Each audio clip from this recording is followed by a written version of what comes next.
Il est indéniable que le cinéma, en un sens, a toujours été un geste politique. Et il est également impossible de ne pas voir qu'aujourd'hui, plus que jamais, surtout aux États-Unis, cela est clairement le cas.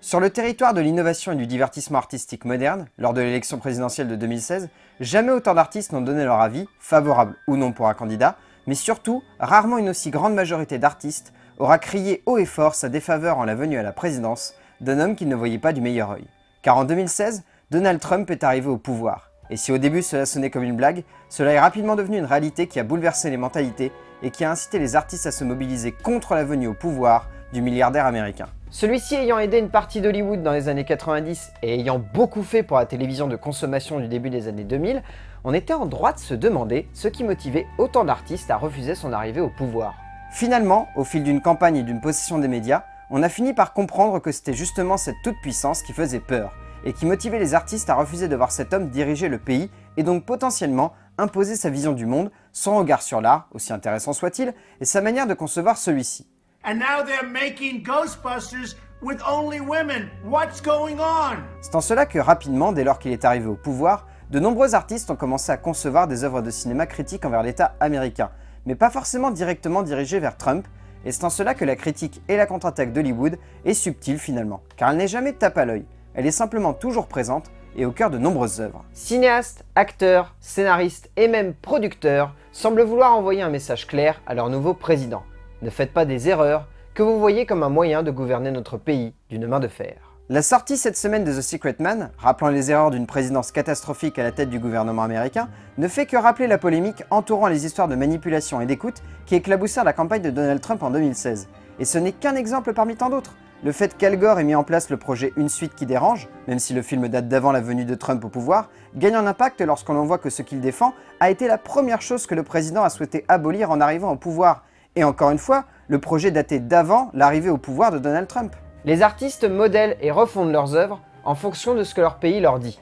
Et en ce moment, ces artistes ont peur et souhaitent faire ressentir cette peur aux spectateurs, quitte à faire écho aux affres qui rongent leur pays. Sans en faire trop bien sûr, les auteurs de l'Hollywood actuel veulent simplement tirer une sonnette d'alarme et le font évidemment par le biais de l'art qu'ils maîtrisent et qu'ils savent comme pouvant toucher les masses, et leur faire prendre conscience de manière ludique du souci qui ronge leur pays, comme ce fut le cas l'an dernier avec le film 99 Homes, qui parlait d'une famille de la classe moyenne qui luttait contre la toute-puissance de l'État que l'on peut facilement relier à la présence de Trump au pouvoir. Et ainsi de suite, sans trop en dire et trop en montrer, les auteurs développent cette culture et ce besoin de critiquer un homme qui, pour eux, représente ce qui fait mal à l'Amérique et ce qui risquerait d'être un problème artistique, mais avant tout humaniste forcément. On pourrait presque aller dans la direction où justement, ces cinéastes, ces scénaristes et ces acteurs en font peut-être un peu trop, et ce serait d'ailleurs totalement justifié.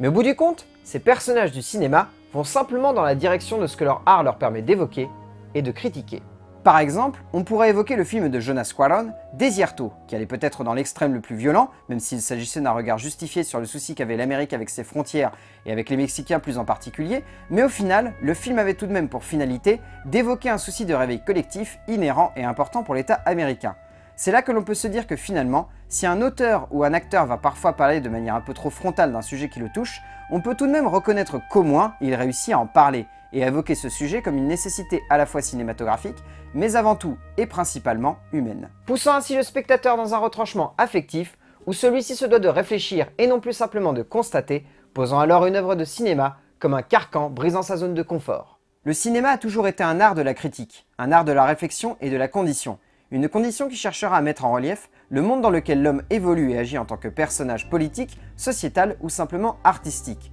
Comme c'est ainsi le cas avec Hollywood bien sûr, mais comme c'est dans un sens le cas avec le spectateur. Qu'il soit d'accord ou non avec l'œuvre qui se met en place devant lui, cela l'interroge et lui demande de réfléchir un peu, et ainsi de se créer son propre avis, et alors de chercher à ne plus être simplement une personne suivant un chef d'État, mais également une personne cherchant à comprendre ce chef d'État pour décider ou non s'il adhère à ses idées et à son ambition politique. C'est ainsi que par le biais du cinéma, il est possible de prendre conscience de la condition de son pays et alors de se faire un avis. Après, chacun reste libre juge de sa propre personne et de décider ou non si une œuvre va peut-être un peu trop loin dans la critique d'un chef d'État.